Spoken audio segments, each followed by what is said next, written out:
Hello, my name is Dr. Bertrina Olivia West Almaty, and you are watching Dr.O After Dark.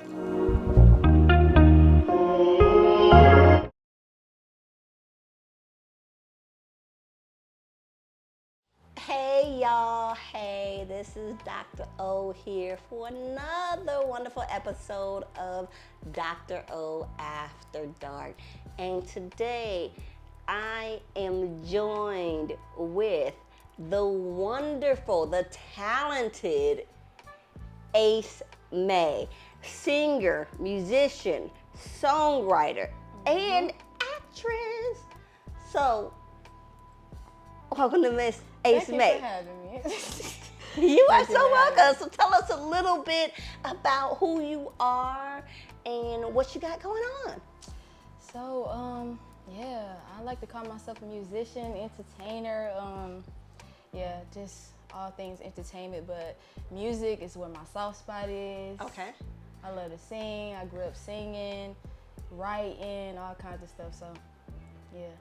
All right. So you're a singer versus do you do rapping or anything like that as well? Yeah, Or just I got bars for sure. Oh, you got I got bars for sure. Do I need to give you a beat? Yeah, I'm not good with, right. I'm not good with giving a beat. I tried. I mean, hear that when, they gotta look at them. They gotta listen to the music. I know we're gonna get into it a little bit later, but since you said they gotta listen to it, where they can listen to your music at? They can listen to it on any platform. Yeah, just search Ace May 22, the album. That's my most recent album that just came out. Ace May 22? Ace May is my name, but 22, the album, is the album that just came out. 22 is the album name? 22, the album. All right, y'all make sure y'all Google Ace May, her latest album, 22, to check out them vocals and all of them. Unfortunately, it did not feature me on this album. Okay. Y'all know I got the la la la la. I'll let you do a remix, Y'all know I got it in the I'm so cold on the mic. But she was slipping this time. But next time, she got me. I got you. Sure. So where are you from? So I'm straight out of ATL. I grew up on the south side of Atlanta. ATL. So, So she is from Atlanta on the south side. So all of that, what was her name? Amaretta. Amaretta Sour, yeah. Ain't from Atlanta. She from Atlanta. So I'm from ATL, man. Amaretta, ATL, shorty. So all you other ones, Luda, and your wife, because I gotta give respect. But Luda, I love you. Yeah. All those who not from Atlanta proper, you are. I am, man. I am. All right, so tell me, south side of Atlanta, what was that like growing up for you? What we know it as, back for me growing up, is not south side. It was more like the southwest Atlanta, like the SWATs is that, when you say South Atlanta, is it southwest or just south? Like south, like right up under Atlanta, like toward the south side. So like Clayco area. Okay, all right. Like it's right around the corner. Okay, so what was that like for you in the music industry with so many people here from Atlanta as influences, as we talked about? Ludacris, Big Outkast, Sleepy Brown, is he from here? Who else is from here?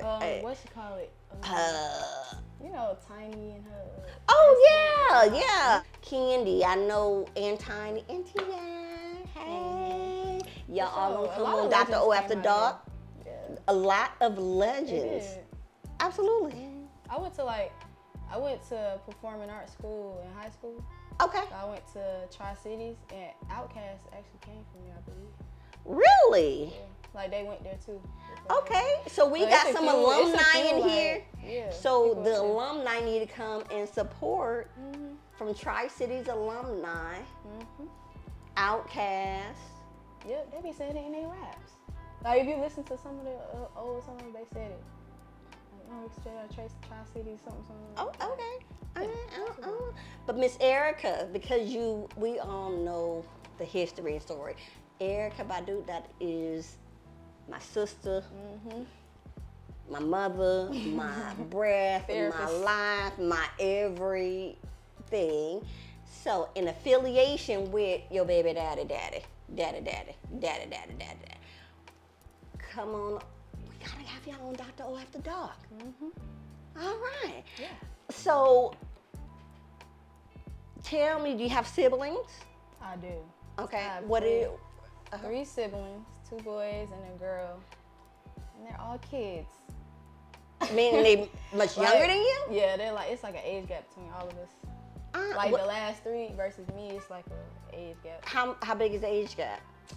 Like one of them is 12, 14, and 16. Like they all 2 years apart too. So the first kid came and I was 12 already, I think. Okay, so when you were 12, you said 12, 14, and 16. So the 16-year-old came when you were 12. Yeah. And then No.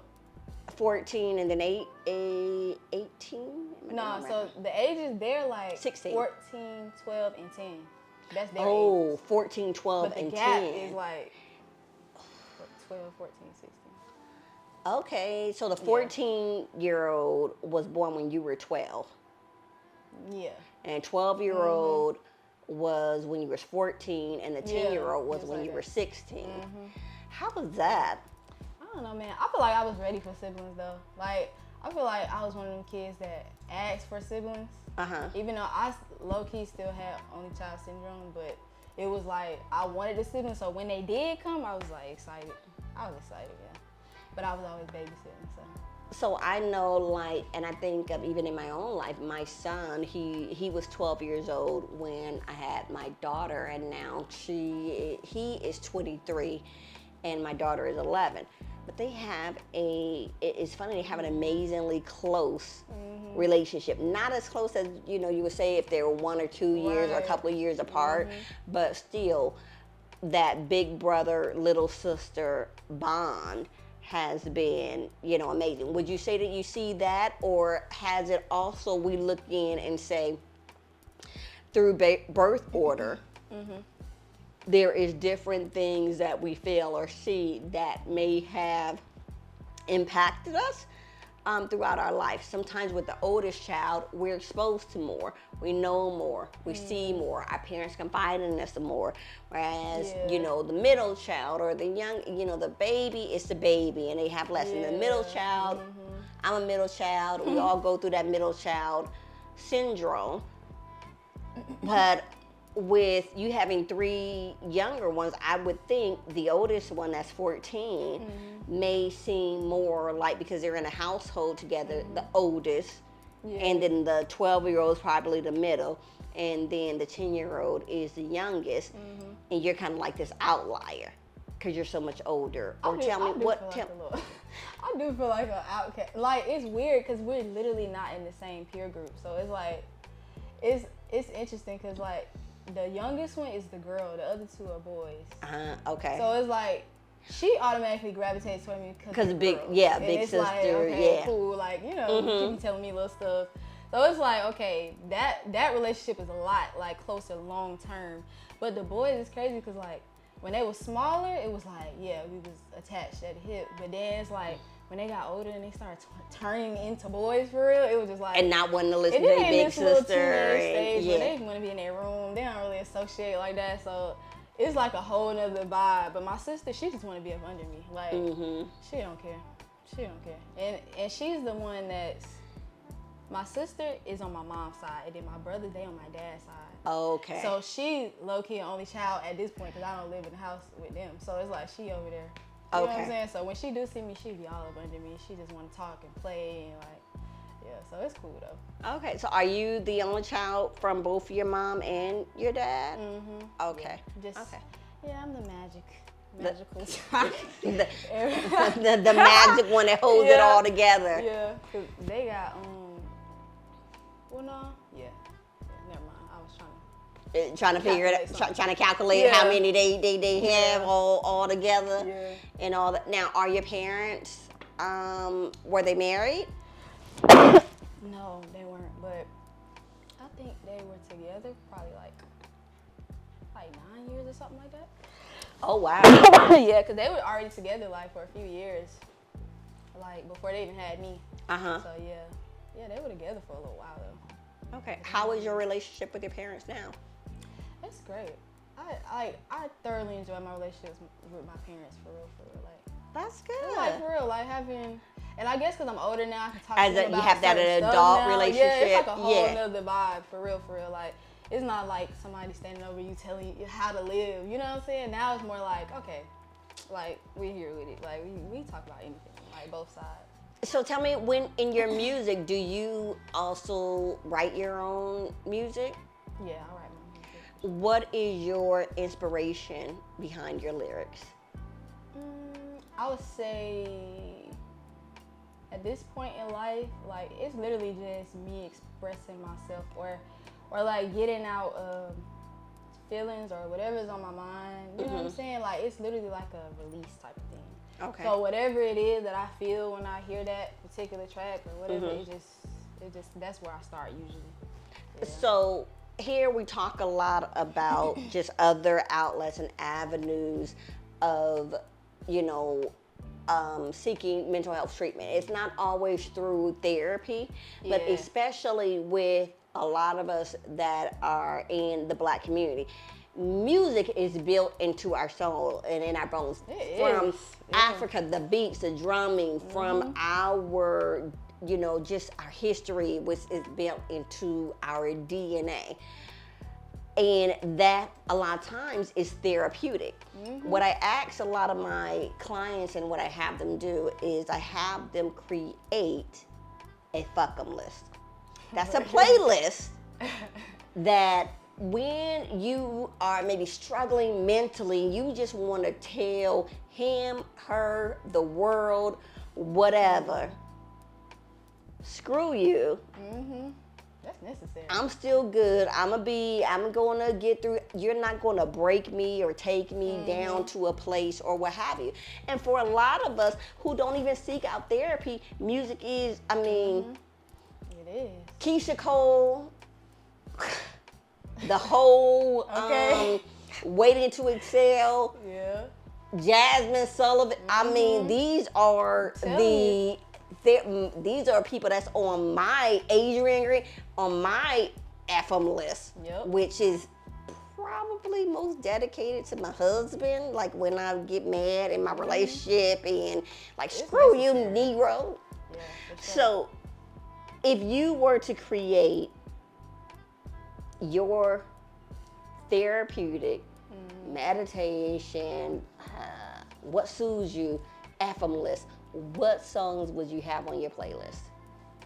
All right. As far as soothing, off rip, I'm gonna have Janae Aiko in there somewhere. Okay. She be coming with the vibes, man. She be singing. I just lay back and listen. Like, yeah. So that right there, her music definitely therapeutic. So it'll probably be like, one of my favorite songs is Magic Hour. That was on her last album. Yeah. And then, what's the other song? The one she got with John Legend. I like that one too. Okay. So yeah, it's like, they just put you in the same And just vibe. feel Just the you tone of her help, voice. to soothe you or to release or whatever Yeah. it is that you need. Yeah, Okay. So her, if I'm gonna go bars, I'll say like Lil Wayne or Andre 3000. Okay. I like both of them. Yeah, they can do it for you. Even like Drake, depending on what it is. Like if it not the party music, I'm talking about. I would say I like Drake, Drake but like the for that FM music, he kind of that. soft. I love now Drake. I want you on Dr.O. I ain't calling you soft. I've been following you since Degrassi, and you in the I don't know Drake. I know Degrassi and all that kind What of was stuff. his name? Jimmy on that show. Don't give me the lion. I mean, That's that his name. you trying to tell my age, and I ain't that old. Oh, you wasn't even watching it. You wasn't I watching wasn't. I heard about it. She heard about it. That's what it was. She didn't even I watch heard it. about it, and I think I saw it maybe like on Netflix or wherever they show, you know, like they That was a show good show, Sister and stuff like that. Yeah, so I don't. That's how I know about Degrassi, because you know I'm too. That was a good little show though. It was. I was such a Degrassi fan. It was like a teenage like Grey's Anatomy. Yeah, Dawson's Creek, all. Yeah. It was fun. I'm He was from, doing his thing I'm on from it. Seattle, so take that as you will. So for me, as I said, like when it comes, I don't think of Drake when I'm like, ugh. I'm more like on some, like, DMX and my nigga. You like grunginess, though. Yeah, You well, like I mean, like no, when grunge, I'm like, when I'm in that FU, we got some okay. Rihanna. Bitch better have my money. Like you know, F like you, yes, Jasmine like Sullivan, one of them. She could do that. yes. She's She the on- queen of FU music, for real. Like for real. Everything. And she be, it's crazy cause she be hitting them notes.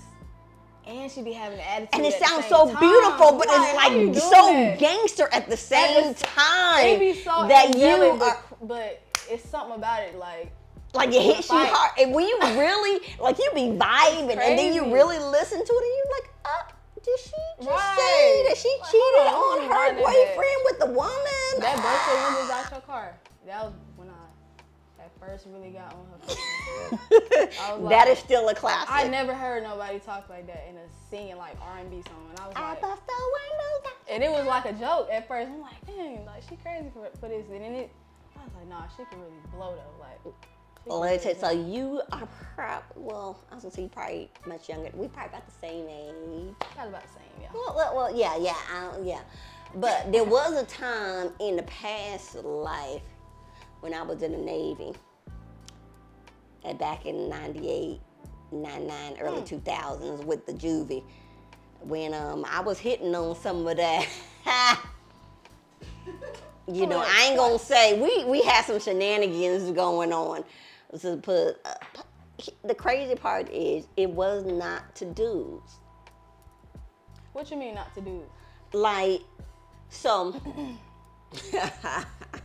it was me and my girlfriends, myself, my girlfriend Chandra Kirkwood Jackson, shout out. Name dropping. Yeah, All right. and my girlfriend Tanganyika. Yes, that's her name. Tanganyika Knighton. Now, so just because Tanganyika never had anything to do with the shenanigans that me and Sean had. But we used to have this rival girl that we just didn't like. And they used to do stuff to our car. They would key, like, I didn't have a car. My girlfriend, Sean, she had a neon. A dot, yeah. So many stories I can go in. She done buy here, pay here, and told her not to get that neon, but she wanted to keep up with everybody else and get in her car. Then she got it, and first weekend after she got it, she was like, "Oh, let's go." She's from Memphis. "Oh, let's go ride to Memphis." I ride to Memphis with her in her car. The car broke down in the middle of the highway.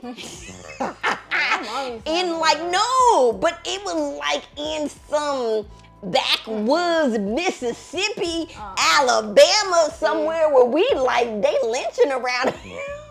Oh, We like that's like a nightmare for It real. was, but it was like the only people honking at us and everything, like the big trucks on the side of the road.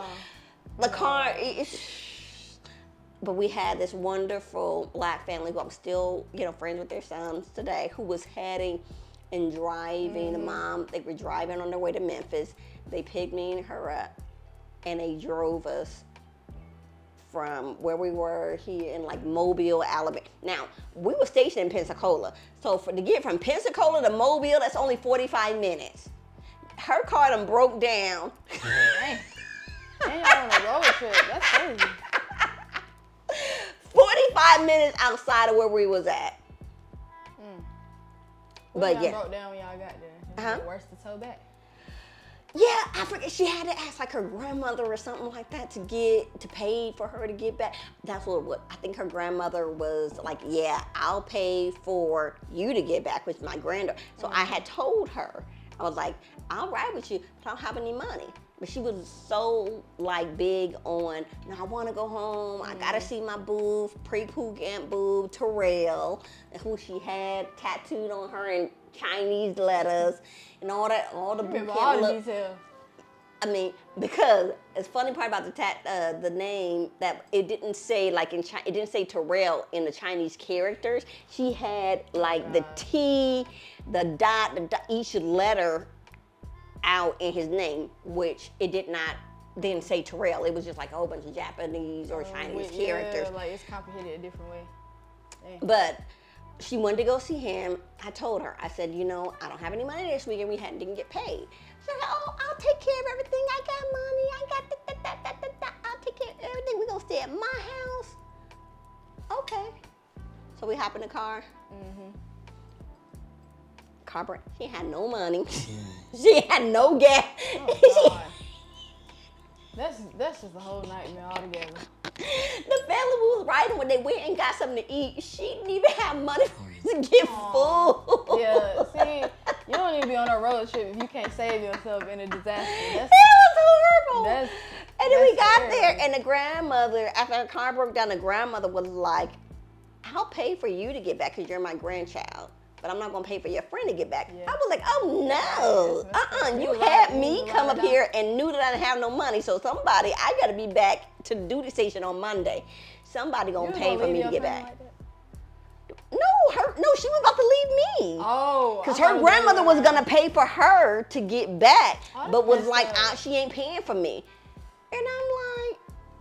Yeah, that's why you don't travel when you ain't got no money. Because if you can't save yourself, that's what I'm telling. I trusted her, and that's something I would never again. But I was 17, 18, maybe fresh out of the house, just graduated high school. Yeah, you just got from boot camp, and we have so many stories. Our story of going to Mardi Gras.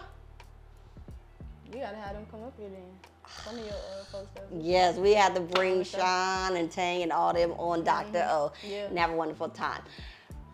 Getting back to you, Ace May. Your inspiration behind your music. What my general inspiration is? What inspires you with doing your for your music? I would say, I think like it's fulfilling for me to know that I'm like producing something for the world in a way. Like, you know what I'm saying? Like, I feel like it's a gift that been given to me, and I'm like, it's my job to like give it to everybody else. You know what I'm saying? Okay. That's kind of how I view it. So like for me, a lot of my inspiration comes from that, and then some of it is just kind of like just embedded in me. Like, I guess life inspires me. So let's talk about what parts of life, because when we talk about and we look at, what we do here at Dr.O After Dark and things of that nature, it's really about breaking the stigmatization, normalizing mental health, and that humanizing it. That we all have that impacts our lives, and a lot of it. Stuff that has impacted our life is through our developmental stages. It's through our childhood, things that we experience, whether it's oftentimes most things that we've normalized and said, oh, you ever been on social media and they would have like all of the alphabets and across, and they would say, oh, you was raised by a black mama if you know what these, and everybody in the comments are, ha, ha, ha. Yeah, I know. Yeah. If you don't get your blah, blah, blah, blah in this house by the street lights come on, and we all know it, but we don't realize how even such as that has impacted us in a traumatic way. So when we think about trauma, and the pure definition of trauma is, threat of death or great bodily harm to you or your loved one. So when we think about it, and we're looking at a 4-year-old, 5-year-old, 6-year-old, whoever, a child, and we're told, go get the switch. I know for us, it's like, go get. Oh yeah. Dang. I remember with my uncle, he was like, go wash your hands. Oh and come back with your hands washed. That's torture. Oh yeah, and it was sting, it hit your hands with that, and they stung so bad. But for us. You just felt it, you said, ooh. Yes, I felt it. I mean, my uncle, shout out to my mother's twin, just had his birthday October 14th and is, no longer here with us. But that is a meme. And it wasn't even to me. That was to my sister. He told that to my sister, but I feel it, that sting from that. Yeah. But when you're at that age, that is great bodily harm. Stenching cords, slippers, or even threats.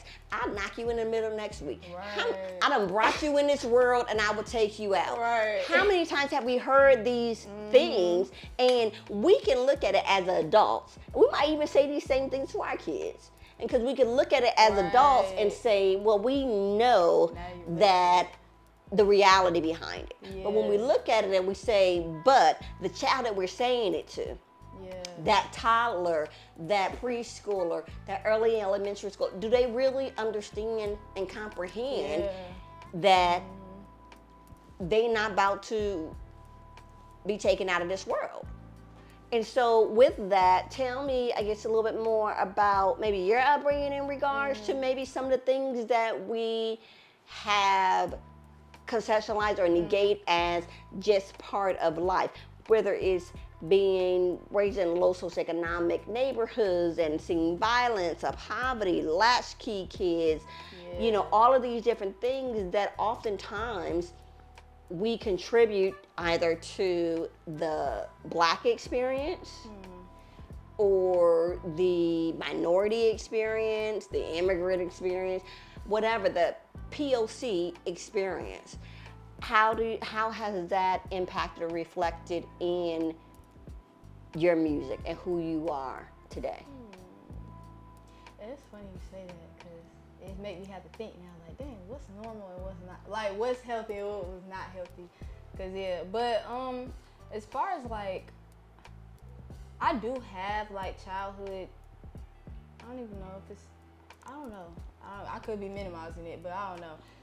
I don't know if I have like big traumas necessarily at this point in life, but I will say like, I know one of the things was my mom, I don't know how to explain it. She's a person like, she has a personality where she can be very like, nonchalant, like she can come off like that. Okay. She's a very sweet person, for real. For real.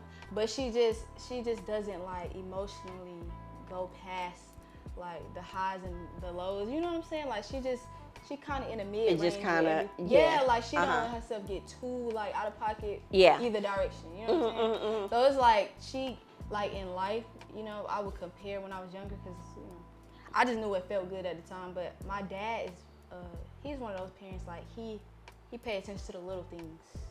So it's like he was the parent that would show up to my games, put me in sports. You know what I'm saying? Like and would your mother make, kind of just nonchalant about it and not like, so when you maybe achieve something in school or within sports, like an award, and you want to come on, and I'm happy. Your mom was like, oh, okay. It was like casual for her. Okay. Or it was like, even like celebrations like birthdays and stuff like that. It's like she don't even emphasize her own birthday like that. You know what I'm saying? So it's like she cool with chilling. Like she don't always want to go out and do something. Like she might have a year where she just like, she'll say thank you and all that, but she don't expect much. You know what I'm saying? That's just her personality. But I feel like that trait kind of carried over into certain stuff. Like for me as a child, and like expecting her to show up for certain stuff that she just like. That just went in her personality too. You know what I'm saying? Yeah. How did that maybe, I guess, how did that make you maybe feel?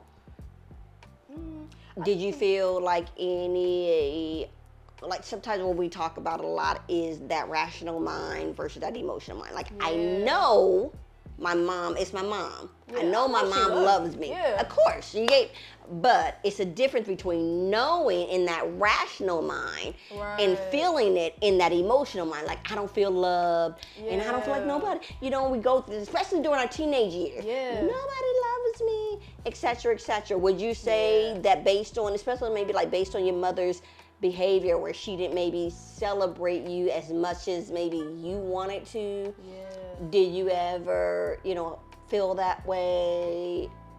Yeah, Or question? I think in general, I feel like both my parents did a great job raising me. But I do feel like, as far as my mom and what I was just talking about, I feel like I did go through a stage where I would question if she did love me. Because I knew, like, my dad's side of the family, they're very vocal and affectionate. You know what I'm saying? Like, we all say I love you every time we see each other or leave each other or call. You know what I'm saying? Like, it was just, that was the norm. Like, a certain amount of affection was the norm on that side of the family. And I knew how that made me feel. You know what I'm saying? It made me feel like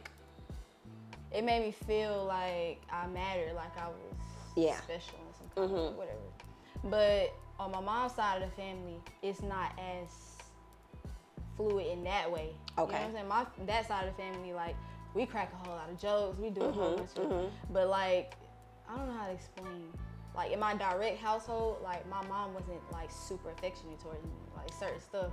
So it was like, I'm like, dang, I know what it feels like over here, but I was always comparing it to how she was as a person, so it made me question. Okay. At some point, I started questioning it. So you question like her love? Yeah. For you? Because at the time, I just didn't. It's like you're a kid. Your perspective only goes so far. Yeah. So you just automatically assume the worst. Like, So it created thoughts like, I'm unlovable. Just taking it all she to don't heart. love me. Yeah. So how does that maybe like impact you today with thoughts of I'm unlovable or whatever whatever the negative thoughts may be? Sometimes it's I'm unlovable, I'm unlikable, I'm worthless, I'm not good enough, or I'm not enough in some aspect. Does any of those, when it comes to your mom and just her parenting style versus your dad's, was it any of those that you can say that resonate with you, or any of your own negative thoughts? And how do you take that out in your music, or how do you resonate and even deal with and cope with those things, or how does it impact you in your life today? I think today and age, I could see like a bigger perspective of it. So now I see like that stage in my life, I view it as like something that had to happen so I could be the person I am. You know what I'm saying? Because I don't know, I feel like I would have had to learn that lesson, whether it was through my own parents or it's later in life, and it happens in another scenario. Like, that's how I look at it. But I'm grateful for it that it went the way it did. But ultimately, like, what really changed my perspective on that was like how I felt emotionally, was as I just got older, I started setting the intention to just really accept her for who she is. Like, that was really the biggest lesson, like, accept her for who she is, because it's not that something's wrong or she doesn't care. Like, at some point I realized, like, I know she loved me. Like, like, and I stopped questioning that part. But I was just like, oh, but I'm so bothered by this, that, and the third. So I was just like, how about you just accept her for who she is? Like, so I just started setting my intention on that. Eventually it just kind of clicked, and I just was like, you know what? Sometimes you might not show up, but I know, like, every time I stop by your house randomly, you're gonna have a plate of food for me. So it's like, I look at it like her love is just, it show up in a different way. You know what I'm saying? No, and that's wonderful, because what, I always tell my clients is that when a person, Maya Angelou, when a person shows you who they are, believe them. Oftentimes we get hurt and we have our mental health struggles is because we are holding someone to a standard or to a level that they have already showed us that either they are incapable or unwilling to meet us at. Yeah. And either way, incapable or willing, that's okay. But if my standards are up here, and a lot of times our standards are built on based through society expectations. I grew up on, the Cosby shows in a different world, and that's what taught us what parent and family and, should be like. And anything outside of that, it's like, well, you're not, this is how mom's supposed to be, you're not doing it. This is how siblings supposed to be, you're not doing it. So my expectations is up here. all the while they're showing you I'm here. And either you going to, as long as you continue to hold me up here and I'm here, then you're going to continuously be disappointed. And so we have to decide, are we going to, maneuver and meet them where they're at because we appreciate their and honor their relationship or their position in our lives? There's some things, as I say, put a person in their, in their lane. Have a lane. Everybody has their own lane and leave them there. That's creating boundaries. Some people get offended by, put me in my lane. No, it's not about that. It's about, setting boundaries. Because there's certain things, as you said, I know my mom. I now have been able to set my expectations, because as long as my expectations are up here, which may be the expectations that my dad has set and my dad's side of the family. And so as long as my expectations are up here, but my mom is down here, I'm going to forever be disappointed and forever be hurt and forever feel unlovable. But when I'm able to say that, no, I accept my mom has showed me who she is, what she's capable or willing to do. And so I'm going to match that. And I'm going to say, you know what, Mom, there's certain things that Mom can get away with or Mom can do or not do that my cousin, my sibling, my dad, Keisha from around the corner, James, whoever, because you're not in my mom's lane. You have your own specific lanes, for you. And that's how we can protect ourselves and our mental health in regards to not getting hurt and not feeling those things of unlovable or unworthy or worthless and so on and so forth. Yeah. So again, I love that has overplayed and kind of drawn in or bled into like your music and your lyrics and everything else like that. And so can you tell us, how can those who are interested and want to hear your music and your lyrics and support you and find you, how can we all find Ace May? So my socials are Ace May ATL. That's ACEMAY ATL. Yeah, on everything. So Ace May ATL on everything. Shouty. Don't forget it. All right.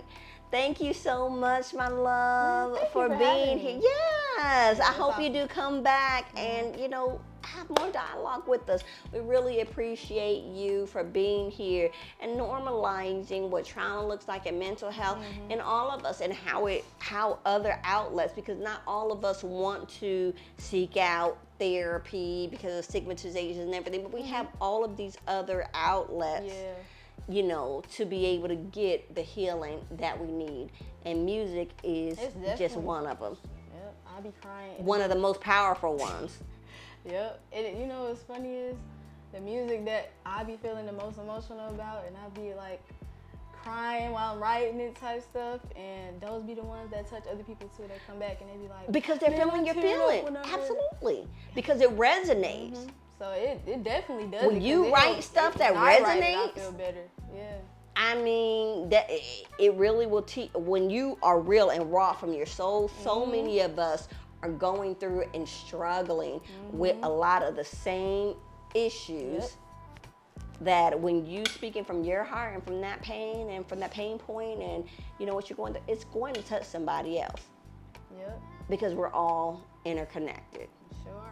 So thank you so much, Ace May. Once again, Ace May ATL on all social media platforms. Y'all make sure you like, subscribe, and follow Ace May. And don't forget, if you're not already, which you should be, but if you're not already, Dr. Olivia West on all social media platforms and on YouTube. Till next time. Bye-bye. Peace out.